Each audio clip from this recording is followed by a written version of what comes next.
ఎన్నాధట Sukhibhava scheme 2025 47.77 లక్షల రైతుల అకౌంట్లో డబ్బులు జమ. అర్హుల జాబితా చూసుకోండి.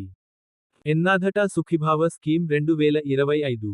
ఆంధ్రప్రదేశ్ ప్రభుత్వం సోఫా 6 పథకాల్లో ఒకటైనటువంటి అన్నదాత సుఖీభవ పథకానికి సంబంధించి ఒక ముఖ్యమైన అప్డేట్ వచ్చింది.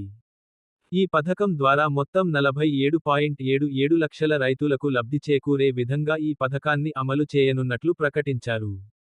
గ్రామ వార్డు సచివాలయాల సర్వే ఆధారంగా ఇప్పటివరకు 98% మంది ఈ కేవైసీ పూర్తి చేసినట్లు, ఇంకా 61,000 మంది ఈ కేవైసీ పూర్తి చేయాల్సి ఉందని వ్యవసాయ శాఖ కార్యదర్శి ఢిల్లీ రావు శుక్రవారం ఒక ప్రకటనలో తెలిపారు. ఈ పథకాన్ని జూలై నెలలో అమలు చేయనున్నారు. అన్నదాత సుఖీభవ పథకానికి సంబంధించి వచ్చిన లేటెస్ట్ అప్డేట్ గురించి ఈ ఆర్టికల్ ద్వారా చూసి తెలుసుకుందాం. పూర్తి సమాచారం కొరకు ఈ క్రింద ఇవ్వబడిన వీడియో లింక్ పై క్లిక్ చేయగలరు.